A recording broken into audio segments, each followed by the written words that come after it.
안녕하세요. 이번 시간은 수학입니다. 교과서 연필을 준비하고 시청해주세요. 5단원 4차 시 분수의 뺄셈을 해볼까요? 1. 교과서는 94쪽, 95쪽입니다. 실제 수업 시간보다 짧게 만들어진 영상이기 때문에 문제를 읽어주면 일시정지를 눌러서 실제로 풀어본 후 답을 한번 확인해보세요. 오늘의 배운 문제입니다. 다 같이 큰 소리로 읽어볼게요. 분수의 뺄셈을 해봅시다. 오늘 수업을 들어가기 전에 지난 시간에 배웠었던 내용을 잠깐 복습해 보도록 할 거예요. 6과 2분의 1 더하기 5와 4분의 3을 한번 해결을 해볼 건데요. 선생님은 자연수는 자연수대로, 분수는 분수대로 따로 떼서 계산을 해볼 겁니다. 그리고 물음표 칸 안에 어떤 숫자들, 어떤 분수들을 채워 넣으면 되는지 한번 알아보도록 할 거니까 여러분들은 지금 일시정지를 눌러서 칸을 한번 채워봤으면 좋겠습니다. 다들 잘 해결해 보았나요? 그러면 선생님과 함께 정답을 확인해 보도록 할게요. 먼저 선생님이 아까 자연수 부분은 자연수대로, 분수는 분수대로 따로 떼서 계산할 거라고 했기 때문에 자연수 부분인 6 더하기 5, 그 다음 분수 부분인 2분의 1 더하기 4분의 3으로 나눠서 계산을 할 거예요. 그러면 자연수 부분을 먼저 계산을 해주면요. 6 더하기 5를 해줘서 11이 되고요. 그 다음에 2분의 1, 그 다음 4분의 3, 분모가 다른 분수를 더하기 하려면 공통분모로 통분을 해줘야 되겠죠. 그럼 2분의 1을 4분의 물음표로 고쳐야 되기 때문에 분모와 분자의 같은 수 2를 곱해주게 됩니다. 그러면 2분의 1은 4분의 2다 라는 걸 알 수가 있고요. 더하기 4분의 3 같은 경우는 바꿔줄 필요가 없기 때문에 그대로 물음표는 3이 되겠네요. 그 다음 똑같이 11, 자연수 부분이었던 11은 그대로 들어가고 이제 괄호 안에 있던 4분의 2 더하기 4분의 3을 해결해주면 됩니다. 그러면 4분의 5라고 나오게 되는데 4분의 5 같은 경우에는 가분수네요. 그렇다면 이 가분수를 대분수로 고쳐줘야 되는 거니까 일단은 남아있던 11을 그대로 두고 4분의 5를 대분수로 고치면 1과 4분의 1입니다. 그럼 11 더하기 1과 4분의 1을 해주면 12와 4분의 1이다 라고 계산할 수 있습니다. 교과서 94쪽의 1번 문제입니다. 설탕 4분의 3컵에서 2분의 1컵을 사용하고 남은 설탕의 양이 얼마나 될지 한번 알아보도록 하겠습니다. 그러면 슬기가 가지고 있는 설탕의 양과 쌀과자를 만드는 데 필요한 설탕의 양을 각각 그림에 나타내 보도록 하겠습니다. 그러면 처음에 슬기가 가지고 있는 설탕의 양은 4분의 3이고 그 다음 쌀과자를 만드는데 필요한 설탕의 양은 2분의 1이네요. 그러면 한번 확인을 해보도록 할게요. 똑같은 컵을 4등분한 것 중에 3칸을 색칠해야 됩니다. 그러면 선생님이 한번 컵을 나눠보도록 할게요. 하나, 둘, 셋, 넷. 4등분한 것 중에 3칸을 색칠하면 4분의 3이다 라고 할 수 있고요. 그 다음에 쌀과자 만드는데 필요한 설탕의 양은 2분의 1이라고 했어요. 한 컵을 2등분, 2등분으로 한 것 중에서 한 칸을 색칠하면 되니까 이렇게 색칠해주면 될 것 같습니다. 쌀과자를 만들고 남은 설탕의 양이 어느 정도가 될지 어림을 한번 해보도록 하겠습니다. 먼저 슬기가 가지고 있었던 설탕의 양 4분의 3컵은요. 한 컵이 안 되는 친구예요. 그런데 내가 사용해야 되는 2분의 1컵은 반 컵입니다. 즉, 한 컵보다 작은 양에서 반 컵을 빼준다면 반 컵이 조금 안 되게 남을 것이다 라고 이해할 수가 있을 거예요. 무슨 말이냐면요. 4분의 3컵은 아까 그림으로 그리자면은 선생님이 대충 그릴 거예요. 둘, 셋, 즉 하나, 둘, 셋, 넷 이렇게 4분의 3을 표시를 하게 되면요. 요만큼인 거겠죠? 그러면 4분의 3컵은요.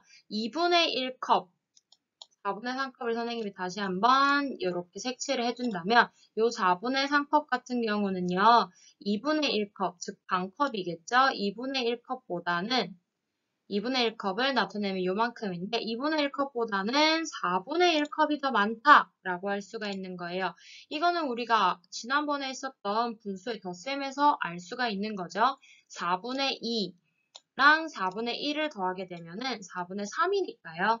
그래서 4분의 3컵은 반컵보다는 4분의 1컵이 더 많다라는 걸 알 수가 있을 건데 여기서 2분의 1컵을 사용했다라는 거니까 내가 사용했는 만큼을 빼주게 된다면요. 이 친구를 빼주게 되는 겁니다. 얘를 없애버린다라는 거니까 요만큼이 남을 건데 요만큼은 내가 사용한 2분의 1컵보다는 작다라고 생각할 수가 있다라는 거예요. 그럼 분모가 다른 분수끼리 빼려면 어떻게 해야 할지 한번 생각을 이야기해 보도록 하겠습니다. 선생님은요, 분모를 같게 만들어준 후에 빼야 한다. 즉, 통분해준 후에 빼야 된다라고 생각을 합니다. 그럼 94쪽에 2번 문제를 같이 풀어보도록 할게요. 4분의 3 빼기 2분의 1을 계산하는 방법을 알아보도록 하겠습니다. 4분의 3과 2분의 1을 각각 그림에 색칠하고 4분의 3 빼기 2분의 1을 계산해 보도록 할 거예요. 아까 선생님이 살짝 어림할 때 그림으로 간단하게 나타내서 설명을 했는데 여기서 한 번 더 정확하게 확인을 해 볼 겁니다. 먼저 4분의 3만큼을 표시를 해 볼 건데요. 컵 하나가 1인 거죠. 그러면 요 한 컵을 4등분으로 나눈 것 중에서 3칸을 색칠해주면 4분의 3이 됩니다. 그 다음 2분의 1도 마찬가지예요. 이번에는 굵은 점선을 봐주시면 되는 거예요. 그러면 먼저 2분의 1을 나타낸다면 컵 하나를 2등분으로 나눈 것 중에 한 칸을 색칠해주면 되는 건데 이번에는 가는 점선을 보도록 할게요. 가는 점선은 컵 하나를 4등분한 겁니다. 4등분했는 것 중에 2칸이 색칠이 되어 있으니까 2분의 1은 4분의 2와 같다라는 걸 알 수가 있네요. 그러면 처음에 색칠되어 있었던 보라색 친구에서 다음에 색칠되어 있었던 하늘색 친구, 요만큼인 거겠죠. 이 친구들을 빼주면 우리가 원하는 남는 양이 되겠네요. 그럼 겹치는 친구를 빼준다면 요만큼이 남을 건데 이 친구는 한 컵을 하나, 둘, 셋, 넷, 4등분한 것 중에서 한 칸이 색칠되어 있으니까 4분의 1이다 라는 걸 알 수가 있습니다. 4분의 3 빼기 2분의 1을 계산한 방법을 설명해 보도록 하겠습니다. 4분의 3 빼기 2분의 1은 4분의 3 빼기 4분의 2로 2분의 1을 4분의 2로 통분을 해서 계산을 하게 된 겁니다. 4분의 3 빼기 4분의 2 같은 경우는 분모가 같은 분수의 뺄셈이기 때문에 분자 숫자들끼리 뺄셈을 해주면 되는 거였죠. 그래서 4분의 3에서 2분의 1을 빼주면 4분의 1이 남는다라는 계산 결과값도 찾을 수가 있고요. 이걸 계산한 방법을 간단하게 하자면 두 분수를 통분하여서 계산하였다라고 이야기할 수 있습니다. 교과서 95쪽에 3번입니다. 그림을 이용해서 5분의 4 빼기 2분의 1을 계산해 보도록 할 거예요. 먼저 5분의 4와 2분의 1 그림을 먼저 확인해 보도록 하겠습니다. 막대 하나를 큰 점선을 보자면 5등분한 것 중에서 4칸이 색칠이 되어 있으니까 5분의 4입니다. 그럼 이 5분의 4를요, 분모 10으로 바꿔줄 건데요. 그러면 이번에는 가는 점선을 보도록 할게요. 아까는 굵은 점선이라서 5등분으로 나눴었던 친구를 이번에는 그렇죠. 10등분으로 나눈 것 중에서 몇 칸이 색칠되었나 확인을 해보니까 8칸이 색칠되었다라고 알 수 있었습니다. 그럼 이번에는 2분의 1도 한번 고쳐보도록 할게요. 굵은 점선을 봤을 때는 이렇게 2등분으로 나눈 것 중에서 한 칸이 색칠되어 있죠. 그 다음에 또 보니까 똑같이 막대 하나를 10등분으로 나눈 것 중에 몇 칸이 색칠되었는지를 확인을 해보니 2분의 1은 10분의 5로 고칠 수 있습니다. 그러면 분모가 10으로 같은 두 분수의 뺄셈이기 때문에 분자끼리 빼주면 되는 거겠죠. 8 빼기 5를 해주면 결국 10분의 3이다 라고 결과값을 구할 수 있습니다. 95쪽에 4번을 해볼게요. 4분의 3 빼기 6분의 1을 서로 다른 방법으로 계산을 했습니다. 어떤 방법으로 계산했는지 설명을 해보도록 할게요. 먼저 방법 1입니다. 이 친구 같은 경우는요. 처음에 4분의 3 빼기 6분의 1을 해야 됐는데요. 4에다가는 6을 곱하고 6에다가는 4를 곱해서 24라는 공통분모로 통분을 해주었네요. 그렇다는 거는 결국 무엇을 공통분모로 했냐? 두 분모의 곱을 공통분모로 통분한 후에 계산을 하였다라는 걸 알 수가 있습니다. 방법 2를 한번 해보도록 할게요. 이번에는요, 4분의 3 빼기 6분의 1을 4에다가는 3을 곱하고 6에다가는 1을 곱해서 공통분모를 12를 만들어 주었네요. 여기서 12 같은 경우는 4와 6의 최소 공배수가 됩니다.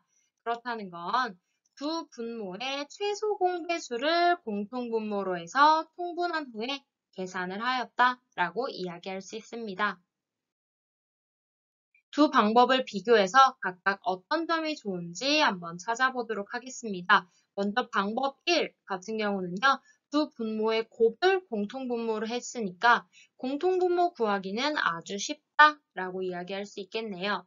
다음 방법 2 같은 경우는요. 최소 공배수를 공통분모로 해서 통분했기 때문에 분자끼리의 뺄셈이 쉬워요. 무슨 말이냐면 통분했는 분자의 숫자가 방법 1에서 두 분모끼리의 곱을 공통분모로 만든 것들보다는 분자가 숫자가 작다라는 얘기입니다. 그래서 분자끼리 뺄셈할 때 숫자가 작기 때문에 쉽다라고 얘기할 수가 있고요. 계산한 결과를 따로 약분해줄 필요가 없습니다. 아까 95쪽의 방법 1 같은 경우를 봤을 때는요. 24분의 14를 12분의 7로 약분을 해주는 과정이 더 있었는데요. 방법 2 같은 경우는 처음부터 공통분모를 12로 만들었기 때문에 따로 약분하는 과정이 필요가 없다라는 거예요. 물론 선생님이 늘 얘기했는 것대로 방법 1, 방법 2 무엇이 더 좋다라고 얘기할 수는 없습니다. 여러분들이 둘 다 충분히 연습을 해본 후에 선생님 저는 두 분모끼리 곱해서 통분하는 게 훨씬 쉬워요 라고 한다면 방법 1을 선택하면 되는 거고요. 저는 최소 공배수 구해서 하는 게 훨씬 더 쉬운 것 같아요 라고 한다면 방법 2를 선택해서 계산하면 되는 겁니다. 95쪽에 5번입니다. 땅콩 가루가 8분의 7컵 있었습니다. 땅콩 과자 하나를 만드는데 사용하고 남은 땅콩 가루가 6분의 1컵입니다. 땅콩 과자 하나를 만드는데 사용한 땅콩 가루의 양을 구해보도록 하겠습니다. 우리가 구하고 싶은 거는요. 하나를 만드는데 사용한 땅콩 가루의 양이기 때문에 이걸 구하려면 내가 원래 있었던 땅콩 가루에서 사용하고 남은 땅콩 가루를 빼면 사용한 양이 나오겠죠. 즉, 우리가 원하는 건 8분의 7에서 6분의 1을 빼준 결과값을 궁금해한다 라는 겁니다. 계산을 한번 해보도록 하겠습니다. 선생님은 두 가지 방법으로 계산을 해볼 건데요. 먼저 첫 번째는요. 공통분모를 두 수의 곱으로 만들어서 해볼 겁니다. 즉, 두 분모가 8과 6이기 때문에 8 곱하기 6 한 48을 공통분모로 만들어서 계산을 해보겠다라는 이야기입니다. 그러면 그렇게 계산을 해주면 이렇게 나오게 될 거예요. 먼저 분모 같은 경우는 8 곱하기 6을 해서 48을 적어주었고요. 그럼 분모 8에다가 곱하기 6을 했기 때문에 분자에도 곱하기 6을 해주는 거고요. 분모 6에다가는 곱하기 8을 했기 때문에 분자 1에다가는 곱하기 8을 합니다. 그럼 7 곱하기 6 해서 42, 그 다음 1 곱하기 8 해서 8. 분모가 같은 두 분수의 뺄셈이기 때문에 여기 있는 분자 두 개를 빼줘서 적어주는 거예요. 그러면 48분의 34가 되는 건데 48분의 34는 기하분수가 아닙니다. 그래서 약분을 해줄 필요가 있는 거예요. 약분을 해줄 건데 선생님은 2로 약분을 해보도록 하겠습니다. 34 나누기 2 해주면 17, 48 나누기 2 해주면 24가 되어서 24분의 17이다 라고 나타낼 수 있습니다. 이번에는 두 번째 방법으로 계산을 해보도록 하겠습니다. 이번에 공통분모는 두 분모의 최소 공배수로 나타낼 거예요. 그럼 8과 6의 최소 공배수는 24가 됩니다. 24를 공통분모로 하여 통분해준 후에 계산을 해보도록 하겠습니다. 그럼 이렇게 될 거예요. 8과 6의 최소 공배수인 24를 만들어주기 위해서는요. 8에다가는 곱하기 3을 해줘야 되는 거고요. 6에다가는 곱하기 4를 해줘야 되는 겁니다. 분모와 분자의 같은 수를 곱해야 되기 때문에 분자 7에다가는 3을 곱해야 되고요. 분자 1에다가는 4를 곱하게 됩니다. 그러면 24분의 21 빼기 4다 라고 해서 24분의 17이다 라고 간단하게 정답이 나왔네요. 오늘의 배운 내용을 정리해 보도록 하겠습니다. 분모가 다른 분수의 뺄셈을 할 때는요. 두 분모의 곱을 공통분모로 하여 통분한 후에 계산을 해주어도 되고 두 분모의 최소 공배수를 공통분모로 하여 통분한 후에 계산을 해주어도 됩니다. 오늘의 과제입니다. 수학 익힘책 62쪽, 63쪽을 해결해서 다음의 암호문을 완성해 보세요. 수익의 답을 글자로 바꿔서 문제칸에 적고 사용하지 않는 글자는 힌트칸에 적습니다. 문제와 힌트를 보고 넌센스 퀴즈를 풀어보시면 됩니다. 오늘의 수학 수업은 여기까지입니다. 출처는 다음과 같고요. 그러면 다음 수업 시간에 만나요.